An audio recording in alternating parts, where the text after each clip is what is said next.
అలాగే పసుపు ఉంది మన దగ్గర ఇప్పుడు అరణ్యయోగ కొండ పసుపు అని చెప్తున్నాం కదా!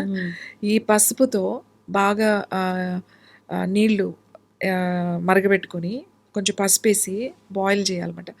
పొద్దున్నే ఒక గ్లాస్ బాయిల్ చేసిన తర్వాత దాంట్లో మళ్ళీ కొంచెము అల్లం తురుము, తర్వాత కొంచెము మిరియాల పొడి అది అంతా వేసి ఆ వాటర్ కనుక రోజు తాగుతుంటే కూడా ఈ ఇన్ఫెక్షన్స్ అవి కూడా రాకుండా ఉంటాయన్నమాట. యూరిన్ ఆపకూడదు. ఏది ఏమైనా ఇప్పుడు మేము అదే చెప్తాం. 5 లీటర్లు తాగండి, 4 లీటర్లు తాగండి అంటే బయట తిరిగే వాళ్ళకి ఇది ఎంత ఇబ్బందికరమైన విషయం. ఇక్కడ మనకి చాలా చాలా ఇబ్బందికరమైన విషయం. ఇంట్లో ఉండేవాళ్ళు ఒక్క ప్లేస్‌లో కూర్చొని చేసుకునే వాళ్ళకైతే వాళ్ళకి వాష్‌రూమ్స్ ఉంటాయి ఎళ్తారు. తిరిగే వాళ్ళకి ఇది చాలా ఇబ్బంది. అవును.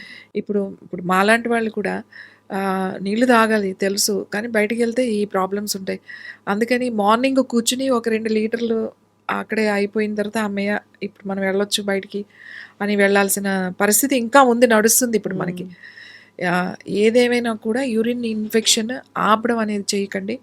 ఆపొద్దు. ఆపకుండా మీరు ముందే దాని గురించి మనం ఆలోచించుకోవాలి. ఇన్ఫెక్షన్స్ వస్తే మనకి ఇవన్నీ కూడా అందుబాటులో ఉన్నాయి.